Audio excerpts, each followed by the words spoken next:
নমস্কার, তৃষ্ণার গল্প পাঠের আসরে আপনাদের সবাইকে স্বাগত। আমার এই ছোট্ট আসরে আপনারা শুনতে পাবেন নামী অনামী লেখকের নানান কাহিনী। ছোট্ট এক কুঁড়ে ঘরই যদি থাকতো, তবুও সেটা আমার স্বপ্নের ঠিকানা হতো। এরকমই একটি কাহিনীর ওপর ভিত্তি করে আজকের গল্প অজিতেশ নাগ রচিত অষ্টমীর বাড়ি। চলুন তাহলে শুরু করি। 26-27 বছর আগেকার কথা, তার বেশিও হতে পারে। তখন সবে চাকরি পেয়েছি। প্রথম পোস্টিং নিজের জেলা মালদহতেই। প্রেম আগে থেকেই ছিল, এবার বিয়েটা সেরে ফেললাম। তার 1 বছর পরেই এলো বদলির চিঠি, বালুরঘাটে, দক্ষিণ দিনাজপুর। বালুরঘাটে রেল স্টেশনের কাছে কিছুদিন ভাড়ায় থাকার পরে সরকারি কোয়ার্টার্স পেলাম। 5 তলা বাড়িটার সবকটা ফ্ল্যাটই সরকারি কর্মচারীদের জন্য বরাদ্দ। আমাদের 4 তলার ফ্ল্যাটটা 2 কামরার, দক্ষিণ পশ্চিমমুখী বারান্দা, প্রচুর হাওয়া বাতাস। বারান্দায় এসে দাঁড়ালে সামনে ঘাসের ঢাকা মাঠ, আর মাঠের উত্তর দিকে একটা জলাশয় দৃষ্টিগোচর হয়। দূরে দূরে নতুন বাড়িঘর উঠছে, চারদিকে গাছগাছালি প্রচুর। সবকিছু দেখে শুনে আমার স্ত্রী অদিতির ভারী পছন্দ হলো ফ্ল্যাটটা। সে লেগে গেল ঘর গোছাতে। তার তৈরি করা ফর্দ মিলিয়ে মিলিয়ে আমি কিনে আনতে লাগলাম স্টোভ, বাসন কোসন, আনাজপাতি, বিছানাপত্র, এইসব। ততদিনে বুঝে গেছি সদর বালুঘাট যাকে বলে, এটা ঠিক সেই রকম জায়গা নয়, বরং খানিকটা শহরতলি এলাকা। জানি না এখন জায়গাটার কি অবস্থা হয়েছে। সেই সময় এই অঞ্চলটাতে বলা হতো মনোরঞ্জন কলোনি। অফিসে জয়েন করে দেখলাম মালদহের অফিসের তুলনায় এখানে কাজের চাপ বলতে তেমন কিছুই নেই। ফাইল পড়ে আছে বিস্তর, কিন্তু কাজ করতে চাইলেই তো হবে না। বেশ কিছু টেবিল ঘুরে ফাইল আমার টেবিলে আসবে, আর সেখানেই যত বিপত্তি। আমার ঊর্ধ্বতন এক সহকর্মী ছিলেন তারাদাস বাট। তখনই বয়স 56 ছাড়িয়েছে।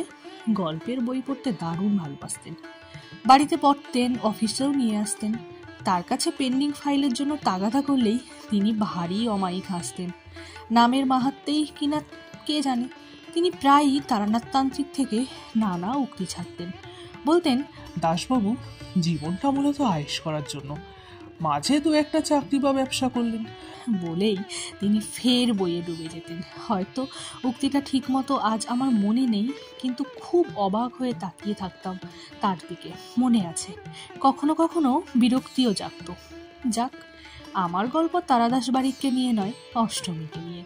এখানে আসার মাস 5 পরেই অদিতি সন্তান সম্ভবা হলো। তারও মাস 4 পরে আমরা দুজনেই টের পেলাম এবারে একটা ঠিকে কাজের লোক না রাখলেই নয়। অদিতি কার কার সঙ্গে যেন কথা বলে একজন কাজের মহিলা ঠিক করে ফেললো, নাম অষ্টমী। প্রথম যেদিন সে এলো, দেখেই আমার কেমন একটা মিশ্র অনুভূতি হলো। মধ্যম উচ্চতা, শীর্ণ চেহারা, মাজা মাজা গায়ের রং, সারা মুখে বসন্তের দাগ। কিন্তু তাকে দেখে কেমন লাগলো সেটা কোনো কাজের কথা নয়। যে জন্য তাকে রাখা, সে কাজটাই হলো আসল ব্যাপার। একদিন অফিস থেকে ফিরে বেশ অবাক হলাম। প্রায় মাস 7 ধরে দেখা চেনা ফ্ল্যাটটা ভারী অন্যরকম লাগলো। অদিতির মুখে হাসি। এইভাবে কে গোছালো? অদিতি জানালো, অষ্টমী। আমি মুখে কিছু না বললেও মনে মনে প্রশংসা না করে পারলাম না। শুধু গোছানোই নয়, দেখলাম বেশ কিছু অস্থাবর সম্পত্তি এরই মধ্যে জায়গাও পরিবর্তন করেছে। মহিলার বেশ রুচি জ্ঞান আছে তো। হতে পারে কোনো বড় ঘরের মহিলা, হয়তো অবস্থার বিপাকে এই কাজ করতে বাধ্য হচ্ছে। যদিও পরে আরও বারচারেক তার দিকে আর চোখে তাকিয়েও চেহারার সেই বড় ঘরানার তিলমাত্র উপস্থিতি টের পেলাম না। যাই হোক, অষ্টমীর হাতের কাজ যে দুর্দান্ত, সেটা তর্কাতীত ব্যাপার। অদিতির ইচ্ছে প্রবল, কিন্তু সাধ্য কম। ফলে ধীরে ধীরে কড়াইয়ের নিচে কালির আভাস, থালার কোণে দাগ, স্টোভের পাশে জমে ওঠা ময়লা, এই সব দৃষ্টিগোচর হচ্ছিল। অষ্টমী আসার দিন 2-1 পরে দেখলাম সেসব উধাও। খেতে বসে ঝকঝকে ভাতের হাঁড়ি দেখে বললাম, কিনলে নাকি? সে জানালো, পুরোনোটাই। অষ্টমীর হাতে পড়ে সে তার মুখ খুলেছে। আশ্চর্য, ওই কাঠি কাঠি সদৃশ্য হাতের এত জোর। সবই ঠিক ছিল, কিন্তু একটা ব্যাপার বিরক্তিকর হলো। রোজ ঠিক ভোর 5টায় উপস্থিত হয়ে তার ডোরবেল টেপা। আমি বরাবরই লেট রাইজার, 8টার আগে চোখ খোলে না। তারপর চাটা খেয়ে বাজার করে এসে স্নানাহার সেরে 11টার মধ্যে অফিসের উদ্দেশ্যে যাত্রা। আমি চরম বিরক্তি সহ ঘুম ঘুম চোখে দরজা খুলে দিলেই সে পরনের কাপড়ে হাত মুছতে মুছতে ঘরে ঢোকে। আমিও ফের বিছানায় গিয়ে এলিয়ে পড়ি। রোজ অফিস থেকে ফিরে হাত মুখ ধুয়ে জলখাবার খেয়ে অদিতির সঙ্গে সেই দক্ষিণ পশ্চিমের বারান্দায় দুটো মোড়া নিয়ে বসতাম, চায়ের কাপ নিয়ে হাতে। অনেক দিনের অভ্যেস, নানা বিষয়ে গল্প হতো। সাম্প্রতিককালে তার মধ্যে থাকতো আমাদের আসন্ন সন্তানের প্রসঙ্গ। অষ্টমীর কথাও কিছু কিছু কানে এলো। আমি বললাম, অত ভোরে কেউ আসে? তুমি বারণ করতে পারো না? অদিতি ভুরু তুলল। ও তারও আগে একতলার সরকার গিন্নির কাজ সেরে আসে জানো, আর ও কটা বাড়িতে কাজ করে সে খবর রাখো? 12টা। মাই গড! পরনের কাপড়ে হাত মুছতে মুছতে ঘরে ঢোকার কারণটা বোঝা গেল। তবুও বললাম, কিন্তু অন্যান্য বাড়ির কাজ সেরেও তো আসতে পারে। তা হয় নাকি গো? এখানকার কাজ সেরে ও চলে যায় অনেকটা দূরে, সেই মহামায়াতলায়। সেখান থেকে কাজ করতে করতে নিজের বাড়ি, তার মধ্যে এক বাড়িতে রান্নার কাজও করে। শুনলাম বাড়ি ঢুকতে ঢুকতে নাকি 12:30-1টা বাজে। তারপর নিজের ফ্যামিলির জন্য রান্না বান্না, খাওয়া দাওয়া এইসব সারতে হয়। বুঝলাম, শীত নেই, গ্রীষ্ম নেই, রবিবার নেই, রোজ আমাকে কাঁচা ঘুম ভেঙে উঠতে হবে। ওর স্বামী নেই? মারা গেছে নাকি? অদিতি একবার নিজের কপালে হাত ঠেকালো। ইস, কি যে বলো না। আছে, আগে রিক্সা চালাতো, এখন কি সব অসুখ বিসুখ বাঁধিয়ে বাড়িতেই থাকে। ওদের একটা বাচ্চাও আছে। সে যাই হোক, নিজের ঘরের দিকে তাকিয়ে কিন্তু আমার মন বেশ ভালো হয়ে যেত। শখ করে একটা ফুলদানি কিনেছিলাম। তাতে একদিন দেখলাম ছোট্ট ছোট্ট নীল ফুলে ভর্তি একটা তোড়া। সাদা ফুলদানির সঙ্গে অপূর্ব মানিয়েছে। শুনলাম অষ্টমী এনেছে। আর একদিন অদিতি বলল, বারান্দা রেলিংয়ে ঝোলানোর জন্য প্লাস্টিকের টব এনো তো। এনে দিলাম। 2 দিন পরে দেখলাম সেগুলোর গলা অবধি মাটি ভর্তি হয়ে তার উপর ছোট্ট ছোট্ট গাছ দাঁড়িয়ে গেছে। অদিতি জানালো দোপাটি গাছ, কিছুদিনের মধ্যেই নাকি সাদা লাল বেগুনি গোলাপি ফুল হবে। ভাবলাম, মাইনে তো দিই সাকুল্যে মাসে 120 টাকা, তার মধ্যে বাসন মাজা, কাপড় কাচা, ঘর মোছা সামলে যে মহিলা অন্যের বাড়িকে এত সুন্দর করে সাজাতে পারে, তার নিজের বাড়িটা কেমন হবে? মুখে তো তাকে জিজ্ঞেস করা যায় না, কিন্তু আমি যেন সবটাই চোখের সামনে দেখতে পাচ্ছিলাম। নিশ্চয়ই একতলা ছিমছাম বাড়ি হবে একটা, হয়তো মেঝে মাটির কিংবা লাল সিমেন্টেরও হতে পারে। চারদিকের কঞ্চি বেড়ার দেয়াল অথবা হাফ দেয়াল ইটের গাঁথনি। বাড়ির মাথায় টিন অথবা অ্যাসবেস্টাস। ছোট্ট ছোট্ট দুটো প্রায়ান্ধকার ঘর, তবুও তার মধ্যে চোখ সয়ে এলে দেখা যাবে বেড়ার দেয়ালে কাঠের লগার সঙ্গে ঝোলানো একটা ছোট্ট কাঠের আসন, তার উপরে শিব, কালী বা মা লক্ষ্মীর পট। সামনে কুচো কুচো দুটো প্লেটে একটা করে নকুলদানা, যার বেশিরভাগই পিঁপড়ের দল সাবার করে দিয়েছে। দুটো কুচো গ্লাসে জল, তার উপরে ধূপকাঠির ছাই পড়ে মৃদু আস্তরণ। দেওয়ালে ঝোলানো দড়িতে রোজকার লুঙ্গি, সায়া, বাচ্চার খুদে খুদে পোশাক এমনভাবে পাটে পাটে রাখা যেন টোকা দিলেই খসে পড়ে যাবে। ঘরে আসবাব সামান্যই, তবে তা দারুণ গুছিয়ে রাখা ছোট্ট ঘরটা দরবার কক্ষের মতো বিশাল হয়ে উঠেছে।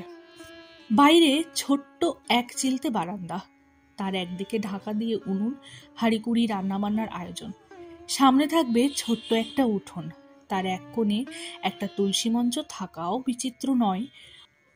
হয়তো সেই কোন রাত থাকতে থাকতে অষ্টমী উঠে পড়ে, গোবর জল দিয়ে উঠোন নিকিয়ে বাচ্চার জন্য দুধ গরম করে নেয়, নয়তো দুটো ভাতে ভাত ফুটিয়ে নেয়া, নইলে স্বামী দেবতাটি উঠে গিলবেন কি।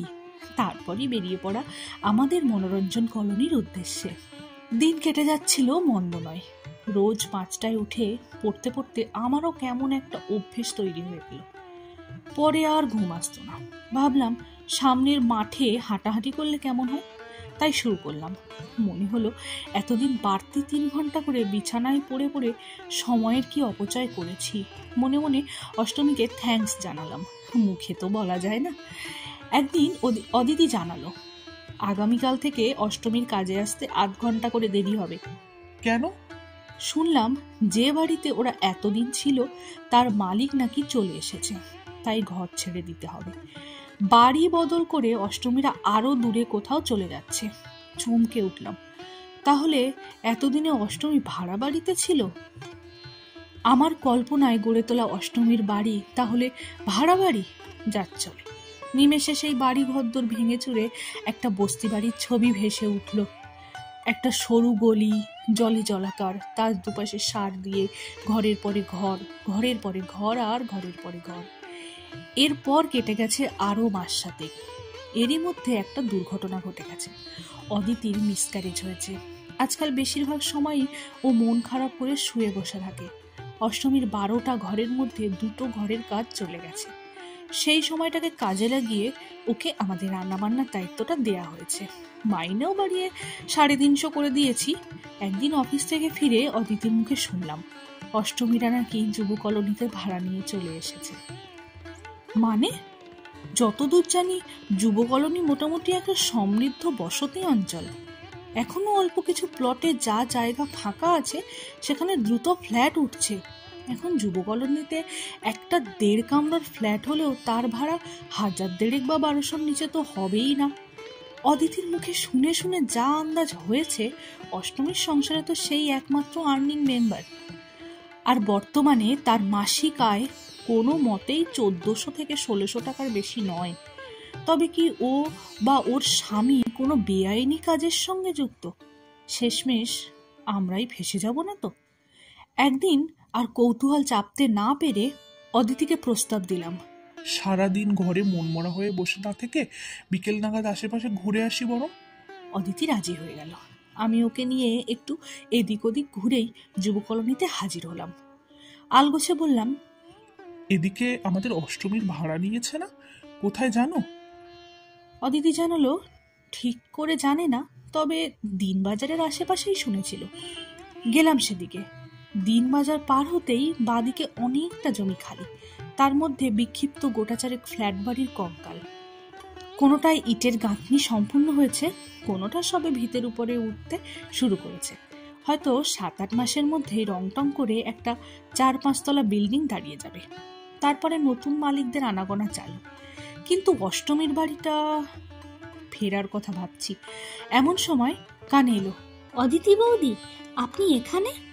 চমকে তাকিয়ে দেখি একটা নির্মীয়মান ফ্ল্যাট বাড়ি থেকে বেরিয়ে আসছে অষ্টমী। এখানে কি করছে ও? এই বাড়িটায় তো সবে জানলা দরজার ফ্রেম লাগানো হয়েছে, এখনো অনেক কাজ বাকি। পাশে ইট আর বালির ছোটখাটো পাহাড়, সিমেন্টের বস্তাগুলো ঢাই করে রাখা আছে একপাশে। অদিতিই জিজ্ঞেস করলো, এখানে? অষ্টমী হাসলো, এটাই তো আমার বাড়ি এখন। কিন্তু এখানে তো দরজা জানালা কিছুই নেই, রাতে বস্তা ঝুলিয়ে রাখি। আসলে যেখানে যেখানে বাড়ি তৈরি হয়, বালি সিমেন্ট পাহারা দেওয়ার জন্য সারা দিন রাতে লোক দরকার পড়ে। এই বাড়িটা তৈরি হয়ে গেলে আবার অন্য কোনো জায়গায় চলে যেতে হবে। নিবে আসা আলোয় আমি অপলক তাকিয়ে দেখছিলাম অষ্টমীর বাড়ি।